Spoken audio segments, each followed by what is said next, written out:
कथा निकाल कर तुमने एक एक दो दो मिनट की भी अगर श्रवण कर ली तो ये मान कर चलना जैसे अग्नि वस्त्र आभूषण सबको भस्म करती है, उसी तरह एक मिनट की भी शिव पुराण चाहे चैनल पर सुन लो, आस्था पर सुन लो, मोबाइल पर सुन लो, चाहे पंडाल में सुन लो, चाहे पंडाल के बाहर बैठकर सुन लो, वो हमारे पाप को समाप्त करती ही जरूर है, करती है।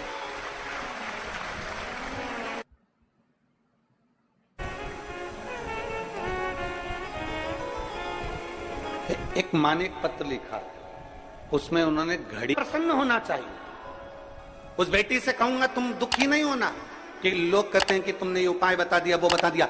अगर डॉक्टर दवाई देता है तो उसको मालूम है कि रोग कैसे ठीक होगा, उसी तरह अगर कोई सच्चा सद्गुरु होता है तो उसको मालूम होता है कि इसका दुख कैसे मिट सकता है, शिव को कैसे जल चढ़ाना है, कैसे शंकर को रिझाना है, बेलपत्र चढ़ाने का नियम कैसा है, डंडी को रखने का नियम कैसा है, अशोक सुंदरी का स्थान कौन सा है, गणेश जी का स्थान कौन सा है, भगवान षडानंद कार्तिकेय का स्थान कौन सा है,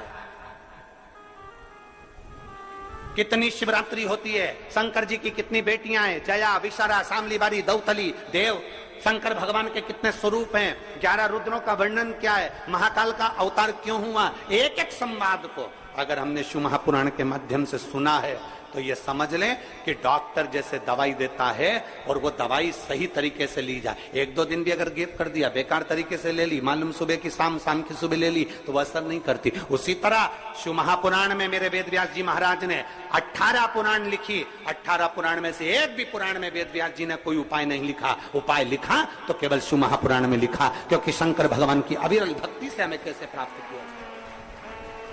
ब्रह्मा ब्रह्म लोक में है, भगवान विष्णु बैकुंठ लोक में है, पर मृत्यु लोक में तो मेरा देव अधिदेव महादेव है। अपने मृत्यु लोक में रहने वाले देवता को हम कैसे रिझा सकते हैं, अपने महादेव को कैसे हम भज सकते हैं। डॉक्टर अगर दवाई लिख सकता है, डॉक्टर बता सकता है कि सुबह लेना, शाम को लेना, पानी से लेना, गर्म पानी से लेना, ठंडे पानी से लेना, खाली पेट लेना, भरे पेट लेना, तो ये शिव महापुराण की कथा भी बता सकती है कि बेलपत्री को किस तरीके से चढ़ाना, शहद लगाना, बेलपत्री को किस तरह से चढ़ाना, किस तरह से दुर्वा चढ़ाना, किस तरह से शंकर की आराधना करना, किस तरह से शिव को भजना, ये हमें शिव महापुराण की कथा बता सकती है। और अगर सही तरह से डॉक्टर की लिखी हुई दवाई सही तरह से लोगे तो रोग मिट जाएगा। और अगर कुबेर भंडारी की इस पवित्र शिव पुराण को दिल से अच्छे से सुन लिया और उसके तरीके को कर लिया तो तुम सबर जाओ शिव तत्व की प्राप्ति।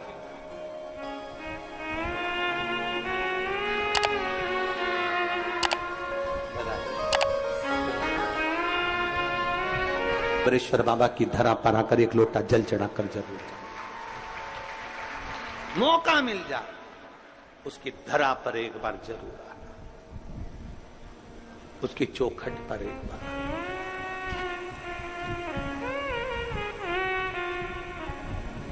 शिव कथा कह रही है, भगवान शंकर का चरित्र कह रहा है, भगवान शंकर का पवित्र चरित्र वर्णन कर रहा है। डॉक्टर दवाई देता है, उसका तरीका बताता है, तब दवाई हमारे शरीर में लगती है। उसी तरह शिव महापुराण की कथा भी, भगवान शंकर का चरित्र भी एक एक वर्णन करता है। सफेद आंकड़े की जड़ को बांधना है, बहुत सारे पत्र हैं, पत्र तो इतने हैं कि हम पढ़ नहीं पाए, और नीचे रखें वो अलग है, इतना पत्रों का ढेर लगा। और इसमें इतने पत्र हैं संतान वाले, किसी को 5 साल में, किसी को 4 साल में, किसी को 8 साल में, किसी को 12 साल में, किसी को 10 साल में, किसी को 11 साल में, किसी को 2 साल में, जिसको संतान नहीं हो रही थी, सारे प्रयास कर लिए तो वो इतने पत्र हैं संतान के। और इतने जो अपने अपने बच्चों को लेकर आई है ना, जिनके संतान कुबेर भंडारी ने दी है, जरा अपने अपने बच्चों को लेकर जरा खड़ी हो जाना, क्योंकि इतने पत्र हम पढ़ नहीं पाएंगे। जो अपने बच्चे को लेकर आई है, कुबेर भंडारी ने जिसको दिया, अपनी अपनी औलाद जिसको कुबेर भंडारी ने कुबेरेश्वर धाम से दी है, वो लेकर खड़ी हो जाओ जरा, जहां पर भी हो वहीं पर खड़ी हो जाओ।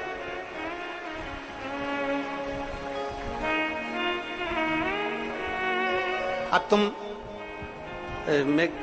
विनय, जितने को बच्चे दिए हैं कुबेर भंडारी ने, इनको ऊपर आने दे लाइन से, आप बता, और उसको बताना भी है कि कितने साल में कितने बाबा की कृपा से मिला। अब जरा देखो, बाबा ने दिया, एक बार जोरदार ताली बजाकर स्वागत करें जिसको बाबा ने दिया। और खाली नहीं भेजा मेरे कुबेर भंडारी ने, पंडाल भरा पड़ा हुआ है, मेरा बाबा खाली नहीं भेजा, झोलियां भर कर भेजा। इतने पत्र हम संतान के नहीं पढ़े।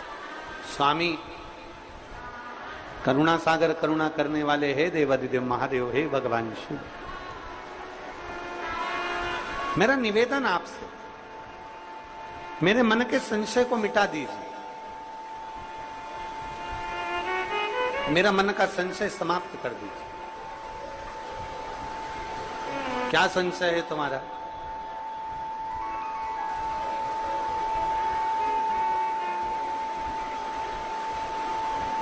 संशय क्या है तुम्हारा? तो पार्वती जी कहती है, मेरा पहला संशय है, मान लो कि कोई गंगा जी के जल में स्नान करने के लिए नहीं आए, मान लो कोई गंगा जी के जल में स्नान करने के लिए नहीं पहुंचा, मैं गंगा के घाट पर नहीं पहुंचा, गंगा जल का स्नान करने के लिए नहीं पहुंचा, गंगा स्नान के लिए कोई नहीं पहुंचा, तो हे भोलेनाथ, हे त्रिकालदर्शी, है कैलाशी, है अविनाशी,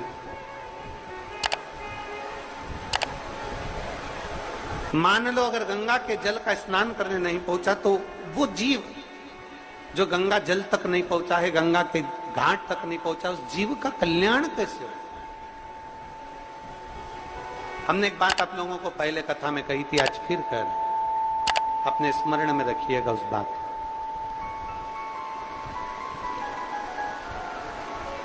कि आप जब भगवान देवादिदेव महादेव को सावन के महीने में जल चढ़ाने के लिए जाएं, आप जब देवादिदेव महादेव को श्रावण के महीने में जल चढ़ाने के लिए पहुंचे, तब कभी कभी मन में ऐसा विचार कर लिया करो कि मैं काशी में जल चढ़ा रही हूं, मैं सोमेश्वर में जल चढ़ा रही हूं, मैं भीमाशंकर में जल चढ़ा रही हूं, मैं मल्लिकार्जुन में जल चढ़ा रही हूं। जब हम ये विचार कर कर जल चढ़ाएंगे कि आज मैं काशी में जल चढ़ा रही हूं, भगवान विश्वनाथ को जल चढ़ा रही हूं, तो जो जल आपने चढ़ाया है विश्वनाथ को, वो गंगा जल की तरह हो जाएगा, और वो जल का आचमन जब आप करेंगे तो आपके जीवन का एक आनंद अपने आप आपको प्राप्त होगा। आप ये विश्वास के साथ, आप एक भरोसे के साथ, एक दृढ़ता के साथ भगवान शिव को जल चढ़ाएं।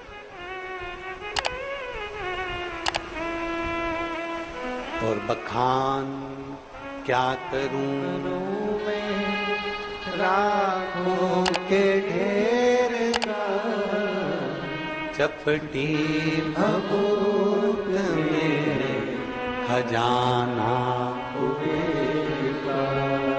हे गंगाधार मुक्ति द्वार ओंकार तू, भोले ओंकार तू, आयो शरण तिहारी शंभु कार तू। ये बच्चों को लेके जो माएं खड़ी हैं, इनको यहाँ बिठा दो, आगे बिठा दो, केवल माता माता को जो बच्चे को लेके खड़ी हैं, बाकी के किसी को नहीं, आराम से बिठा दो। और जो लोग जहां बैठे हैं वहीं पर बैठे हैं भैया, जब आखिरी में हम बुलाएंगे तब आप लोग आए, अभी नहीं आना है आपको, आप लोग वहीं जहां बैठे हो वहीं बैठे।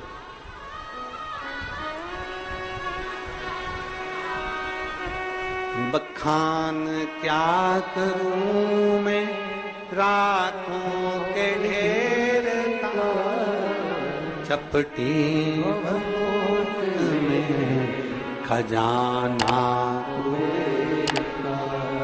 हे गंगाधार मुक्ति द्वार ओंकार तू, भोले ओंकार तू, आयो शरण तिहारी शंभु तार।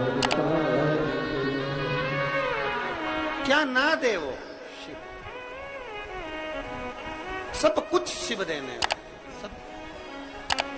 पार्वती जी का प्रश्न है, मान लो अगर कोई गंगा जी के घाट पर नहीं पहुंच पाया, कोई गंगा जी के द्वार पर नहीं पहुंच पाया, तो जीव का कल्याण कैसे हो?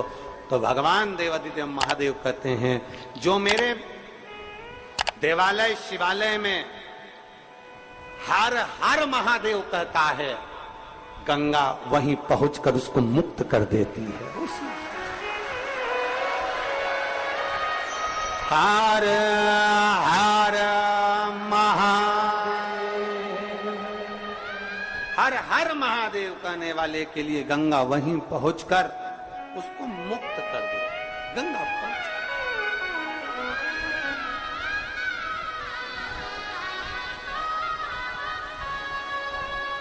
और मेरे भोले तेरा सहारा,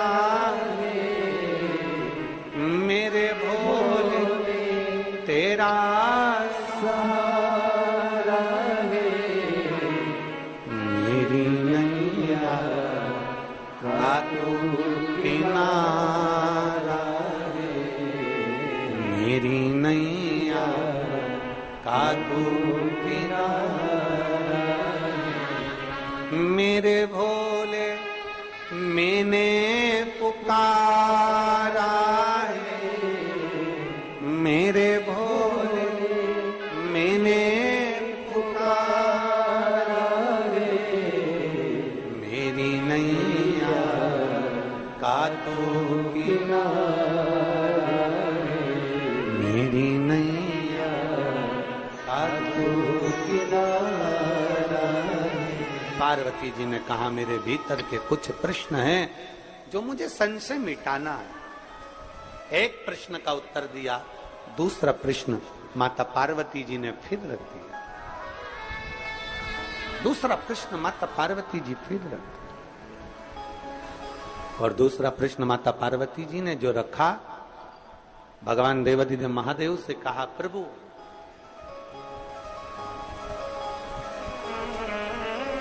काशी मोक्ष नगरी है, काशी अभी मुक्त नगरी, मोक्ष नगरी, काशी मोक्ष नगरी है। हे प्रभु, हे नाथ, हे करुणा सागर, दया सागर, कृपालु दयालु दाता, काशी मोक्ष नगरी है। और मान लो संसार का मनुष्य यदि काशी तक भी ना पहुंच पाए, तो उस जीव का कल्याण, उसकी मुक्ति कैसे? तो कहा, संसार में रहने वाला मनुष्य यदि 5 बार, 7 बार, 2 बार, 1 बार काशी काशी ही बोल लेता है, तो जीव की मुक्ति निश्चित हो जाती है। केवल काशी बोलना। श्री महापुराण की कथा कहती है, भगवान के नाम में तो बल है, भगवान के नाम में तो बल है।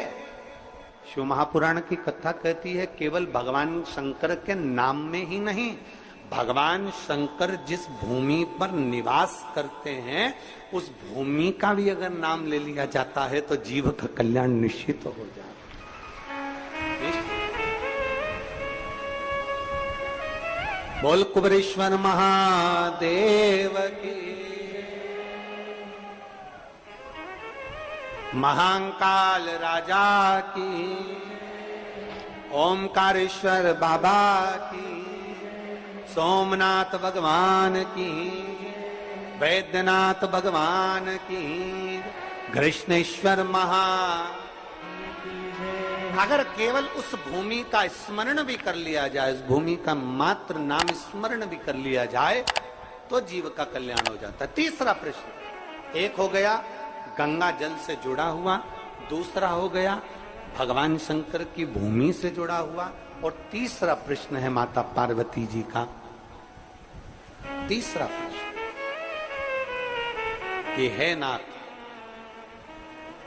हे शंभु, हे त्रिकालदर्शी, हे कैलाशी, हे अविनाशी, हे शिव, आखिरी प्रश्न पूछ रही हूं आपसे। मान लो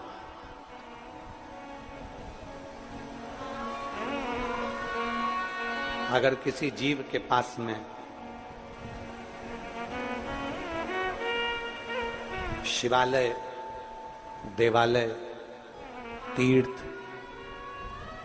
जाने का भी समय न मिल पाए, धन का अभाव हो जाता है, मान लो उसके पास में धन नहीं है और वो ना पहुंच पाए। हमने एक बात पहले रुद्राक्ष महोत्सव में कही थी, जिसके स्मरण में होगा उसको याद होगा कि अगर तुम्हारे पास में धन नहीं है, तुम्हारे पास में पैसा नहीं है, और तुम ये विचार कर लो कि मुझे कुबेरेश्वर धाम जाना है, अपने पास के मंदिर में एक लोटा जल चढ़ाना प्रारंभ कर दो और ये मन में भाव उत्पन्न कर लो कि उसका नाम कुबेरेश्वर महादेव है, कुबेर भंडारी कहते हैं उसको। कौन सा भंडारी? कुबेर भंडारी। मैं उस कुबेर भंडारी से विनती करती हूं कि मेरे पास में इतना धन नहीं, मेरे पास में ऐसी व्यवस्था नहीं कि मैं सीहोर जा सकूं, कुबेरेश्वर महादेव का दर्शन कर सकूं। आपके नजदीक के शिवालय में, आपके पास के शिव मंदिर में एक लोटा जल आप जब चढ़ाते रहें, याद करते रहें कि मुझे बाबा बुलाएगा, 1 रुपया भी ना होना तो भी बाबा ऐसी व्यवस्था कर देता है कि ठाट से एक ना एक दिन कुबेर भंडारी बुलाए। पार्वती जी शिव जी से कह रही हैं, गंगा जी के घाट पर, काशी की पवित्र भूमि पर, नंदन वन में बैठकर माता पार्वती जी कर रही हैं, मान लो कोई जीव के पास कुछ नहीं हो और वो आपकी शरणागति में आना चाहता है, नहीं है उसके, तो उसको कौन लाए? उसके पास में कुछ भी ना हो और उसको तेरे धाम आना, कुछ ना हो। एक पत्र है